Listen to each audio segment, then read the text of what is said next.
தமிழ்நாட்டில் இருக்கக்கூடிய பெண்கள் மாணவிகளோட பாதுகாப்புக்கு இனிமே எந்த குறையுமே இருக்காதுன்னு சொல்ற அளவுக்கு ஒரு மிகப்பெரிய அதிரடி படை இன்னைக்கு களமிறங்க போகுது.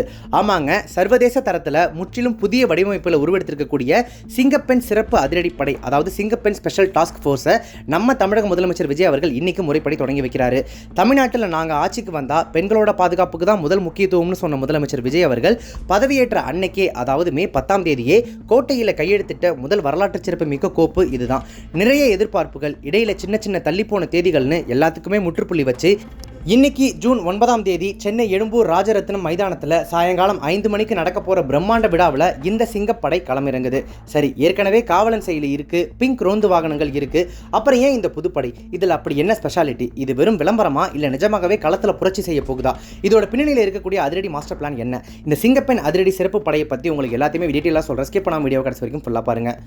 முதல்ல இதோட பின்னணியை கொஞ்சம் பார்த்துடலாம். கடந்த சட்டமன்ற தேர்தலில் தமிழக வெற்றி கழகம் மிகப்பெரிய வெற்றியை பெற்று தமிழ்நாட்டினுடைய அரசியல் வரலாற்றையே மாற்றி அமைச்சு ஆட்சி அமைச்சாங்க. மே 10ஆம் தேதி முதலமைச்சராக விஜய் அவர்கள் பொறுப்பெடுத்துக்கிட்டாரு. பொதுவாகவே புது அரசாங்கம் பதவியேற்றா என்ன பண்ணுவாங்க? ஏதாச்சும் இலவச திட்டங்கள் இல்லை பட்ஜெட் கோப்புகளில் கையெழுத்து போடுவாங்க. ஆனால் முதலமைச்சர் விஜய் எடுத்த உடனே கையை வச்சது சட்டம் ஒழுங்கு மற்றும் பெண்கள் பாதுகாப்பில் தான். பெண்களோட சுதந்திரமான நடமாட்டத்துக்கு ஒரு பாதுகாப்பான அரண் வேணும்னு நினைச்சு சிங்கப்பெண் சிறப்பு அதிரடிப்படை உருவாக்கத்துக்கான அரசாணையில் முதல் கையெழுத்த போட்டார். உண்மையிலேயே இந்த திட்டம் போன மாதம் மே 29ஆம் தேதியே லான்ச் ஆக வேண்டியது. சென்னை ராஜரத்ன மைதானத்தில் அதுக்கான ஏற்பாடுகளும் தீவிரமாக நடந்துச்சு. ஆனால் முதலமைச்சரினுடைய டெல்லி பயணம், அது மட்டும் இல்லாமல் காவல்துறை தலைமையில் நடந்த சில முக்கியமான மாற்றங்கள் காரணமாக இந்த விழா அப்போ தற்காலிகமாக தள்ளி போச்சு. இதனால எதிர்க்கட்சிகளான திமுக, அதிமுக எல்லாருமே என்னப்பா அறிவிப்பு மட்டும்தான் வருமா, இன்னும் திட்டம் அமலுக்கு வரவே இல்லையே அப்படின்னு விமர்சனம் பண்ண ஆரம்பிச்சிட்டாங்க. ஆனால் விமர்சனங்களுக்கு நாங்கள் வார்த்தையால் பதில் சொல்ல மாட்டோம் அப்படின்னு சொல்கிற விதமாக இன்னைக்கு ஜூன் 9 எழும்பூர் ராஜரத்ன மைதானத்தில் ஒட்டுமொத்த காவல்துறை உயர் அதிகாரிகளும் டிஜிபி மகேஷ்குமார் அகர்வால் அவர்களும் முன்னிலை வகிக்க முதலமைச்சர் விஜய் இந்த திட்டத்தை கம்பீரமாக தொடங்கி வைக்க போகிறாரு. நேற்று நைட்டு வரைக்கும் அங்கே பலத்த போலீஸ் அணிவகுப்பு ஒத்திகையெல்லாம் சும்மா அதிரடியாக நடந்து முடிஞ்சிருக்கு. இப்போ உங்க எல்லாருக்குமே ஒரு டவுட் வரலாம், ஏற்கனவே லோக்கல் போலீஸ் இருக்காங்க, மகளிர் காவல் நிலையம் இருக்குது, அப்புறம் எதுக்கு இந்த சிங்கப்பெண் தனிப்படை அப்படின்னு விஷயம் இருக்குங்க. இந்த சிங்கப்பெண் அதிரடி படையினுடைய முதன்மை நோக்கமே ஜீரோ டாலரன்ஸ் அப்படின்றது தான். அதாவது பெண்கள் மற்றும் குழந்தைகளுக்கு எதிரான குற்றங்களில் சற்றும் சகிப்புத்தன்மையற்ற ஒரு முறை.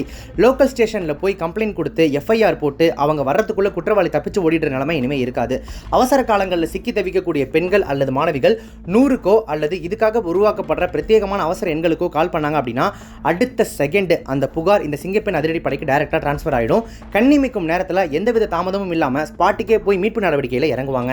எங்கெல்லாம் இவங்களுடைய பார்வை இருக்கும் தெரியுமா? பெண்கள் கல்லூரிகள் மற்றும் பள்ளிகள் வாசல்ல மெயினாக இருக்கும். பஸ் ஸ்டாண்டு, ரயில் நிலையங்கள் போன்ற மக்கள் நடமாட்டம் அதிகமாக இருக்கக்கூடிய இடங்கள்ல, முக்கியமாக நள்ளிரவு நேரங்களில் கூட பெண்கள் வேலை செய்யக்கூடிய ஐடி நிறுவனங்கள் இருக்கக்கூடிய பகுதிகளில் இங்கெல்லாம் இந்த அதிரடி படையினர் ரகசியமாகவும் சில இடங்களில் நேரடியாகவும் தீவிர ரோந்து பணியில் ஈடுபட போகிறாங்க.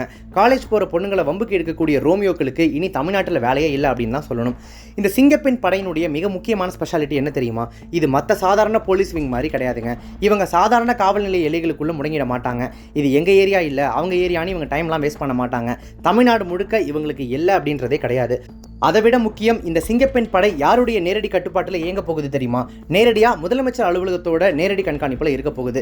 இதனால் என்ன லாபம்னா, சட்டம் ஒழுங்கு நடவடிக்கைகளில் எந்த விதமான அரசியல் தலையீடுகளோ சிபாரிசுகளோ இல்லை நிர்வாக தாமதங்களோ இருக்கவே முடியாது. தப்பு செஞ்ச ஆக்ஷன், அவ்வளவுதான். Cyber crime squad. இப்போ இருக்கக்கூடிய டிஜிட்டல் உலகத்தில் பெண்களுக்கு பொதுவெளியில் நடக்கக்கூடிய ஆபத்துகளை விட சோஷியல் மீடியாவில் நடக்கக்கூடிய ஆபத்துகள் தான் ரொம்ப அதிகம். இன்ஸ்டாகிராம், ஃபேஸ்புக்கில் பொண்ணுங்களை டார்கெட் பண்ணி மிரட்டுறது, ஆன்லைன் மிரட்டல்கள், ஃபோட்டோவை மாஃபிங் பண்ணி சைபர் குற்றங்கள் பெருகிக்கிட்டே போகுது. இதை உடனுக்குடனே கண்டுபிடிச்சு அந்த ஐடிக்களை முடக்கவும் குற்றவாளிகளை தூக்கிறதுக்கும் இந்த சிங்கப்பெண் படையோடு இணைந்து ஒரு பிரத்யேக சைபர் கிரைம் பிரிவு களமிறங்குது.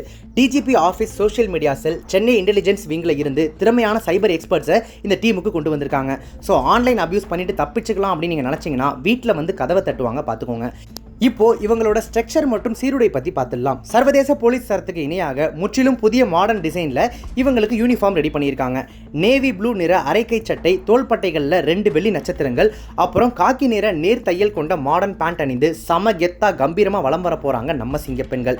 டீம் லீடர் மற்றும் பலம். தமிழ்நாட்டோட மிகவும் துணிச்சலான மற்றும் திறமையான பெண் அதிகாரிகளில் ஒருத்தரான IGK பவானீஸ்வரி IPS அவர்களின் தலைமையில் தான் இந்த டீம் இயங்க போகுது. முதற்கட்டமாக இந்த சிறப்பு படைக்காக 36 பிரத்யேக பணியிடங்களை முதலமைச்சர் விஜய் அப்ரூவ் பண்ணியிருக்காரு. இதில் ஒரு ஐஜி, ஒரு எஸ்பி, 2 டிஎஸ்பிக்கள், 4 பெண் இன்ஸ்பெக்டர்கள், 8 சப் இன்ஸ்பெக்டர்கள் மற்றும் ஆவடி, கோவை, உளுந்தூர்பேட்டை போன்ற பல்வேறு தமிழ்நாடு சிறப்பு காவல் படை டிஎஸ்பி பட்டாலியனில் இருந்து தேர்ந்தெடுக்கப்பட்ட 20க்கும் மேற்பட்ட துடிப்பான பெண் காவலர்கள் இருக்காங்க. இவங்க சும்மா சாதாரணமாலாம் வரமாட்டாங்க. அதிநவீன கம்யூனிகேஷன் சாதனங்கள், குற்றங்களை லைவாக ரெக்கார்ட் பண்ணுறதுக்கான பாடி ஓன் கேமராக்கள் மற்றும் இந்த சிங்கப்பெண் படைக்கென்றே பிரத்யேகமாக வடிவமைக்கப்பட்ட அதிவேக ரோந்து வாகனங்களோட இன்னைக்கு சாயங்காலம் களத்தில் குதிக்கிறாங்க. இந்த சிங்கப்பெண் அதிரடிப்படை திட்டம் வெறும் விளம்பரத்துக்காக மட்டும்தானா, இல்லை நிஜமாகவே களத்தில் பெண்களோட பாதுகாப்பு 100% உறுதி செய்யுமான்னு அரசியல் மற்றும் சமூக வலைதளங்களில் விவாதங்கள் ஓடிட்டு இருந்தாலும் இன்னைக்கு ஜூன் 9 இருந்து இதோட உண்மையான அதிரடி ஆட்டம் ஆரம்பமாகுது. புதுசாக ஆட்சிக்கு வந்திருக்கக்கூடிய முதலமைச்சர் விஜயனுடைய இந்த ட்ரீம் ப்ராஜெக்ட் தமிழ்நாட்டு பெண்களிடையே ஒரு மிகப்பெரிய நம்பிக்கையையும் அதே சமயம் தப்பு செய்ய நினைக்கிற குற்றவாளிகளோட நெஞ்சில் மரண பயத்தையும் விதைச்சிருக்கு அப்படின்றதுல எந்த சந்தேகமும் இல்லை.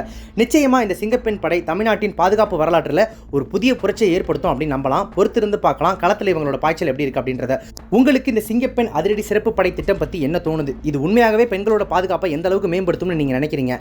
இந்த சிங்கப்பெண் சிறப்பு அதிரடி படை விஜய் அவர்கள் சொன்ன மாதிரியே பெண்களுக்கு எதிராக நடக்கக்கூடிய குற்றங்களை கம்ப்ளீட்டா குறைக்குமா? ஏன்னா விஜய் அவர்கள் பதவியேற்றதிலிருந்து ஏகப்பட்ட விஷயங்கள் பெண்களுக்கு எதிராக நடந்துட்டு இருக்கு. டிவிக்கு ஆட்சிக்கு வந்ததுக்கு அப்புறமா சட்டம் ஒழுங்கு நாட்டில் சீர்கேட்டு போயிருக்கா அப்படின்னு எதிர்க்கட்சிகள் உட்பட பலரும் விமர்சனம் பண்ணிட்டு இருக்காங்க. அதுவும் முக்கியமா பெண்களுக்கு எதிரான குற்றங்கள் நாளுக்கு நாள் அதிகரிச்சுட்டே இருக்கக்கூடிய இந்த சூழல்ல இந்த சிங்கப்பெண் சிறப்பு அதிரடிப்படை அதை முற்றிலுமா தடுத்து நிறுத்தி தாவேகா அரசுக்கு ஒரு வரலாற்றுக்கான அந்த மாற்றத்தை கொடுக்குமா அப்படின்றத நம்ம பொறுத்திருந்து பார்க்கலாம். இது சம்பந்தப்பட்ட உங்களுடைய கருத்துக்களை மறக்காம கமெண்ட்ஸை தெரியப்படுத்துங்க. இந்த மாதிரியான அரசு சம்பந்தப்பட்ட செய்திகள் மற்றும் தகவல்களுக்கு உடனுக்குடனே தெரிஞ்சுக்கணும் அப்படின்னு நினைச்சீங்கன்னா நம்ம சேனலை உடனே சப்ஸ்கிரைப் பண்ணிட்டு மறக்காம ஃபாலோ பண்ணிக்கோங்க. Subscribe to One India and never miss an update.